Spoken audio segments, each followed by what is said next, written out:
নাগরিকত্বের প্রশ্নে জীবন যখন অনিশ্চয়তার কাঁটাতারে বন্দী, তখন সেই কাঁটা শুধু সীমান্তেই থেমে থাকে না, ঢুকে পড়ে মনুষ্যত্বের গভীরে। ভারত বাংলাদেশ সীমান্তে ঘটে চলেছে এমনই এক অমানবিক অধ্যায়। এমনকি নিজের পরিচয় থেকে ঠেলে দেওয়া হচ্ছে মানুষকে।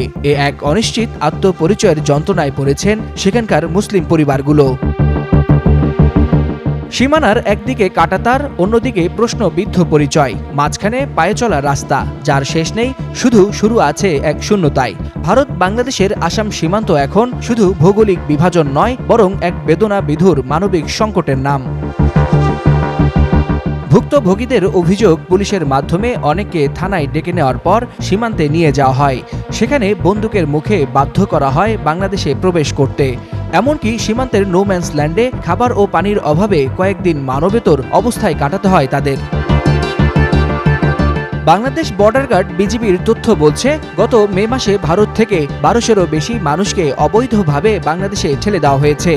আর এটা শুধু আসাম নয়, ভারতের অন্যান্য রাজ্য থেকেও এসব পুশিন ঘটেছে। এদের মধ্যে 100 জনকে বাংলাদেশ সরকার ভারতীয় নাগরিক হিসেবে শনাক্ত করে দেশটিতে আবার ফেরত পাঠিয়েছে। সীমান্তে এমন পরিস্থিতিতে কঠোর নজরদারি বাড়িয়েছে বিজিবি। বিভিন্ন মানবাধিকার সংস্থা ও স্থানীয় সমাজকর্মীরা বলছেন, একজন নাগরিককে ধর্মীয় পরিচয়ের কারণে তার ইচ্ছার বিরুদ্ধে অন্য কোনো দেশে জোরপূর্বক ঠেলে দেয়া সরাসরি আন্তর্জাতিক আইনের লঙ্ঘন, যা একেবারেই অগ্রহণযোগ্য এবং মানবাধিকারের বিরুদ্ধে গুরুতর অপরাধ।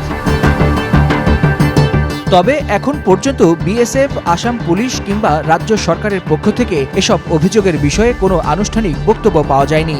এসব তথ্য তুলে ধরে একটি প্রতিবেদন প্রকাশ করেছে বিবিসি বাংলা। ওয়ালিউল হাসানাত, যুগান্তর নিউজ।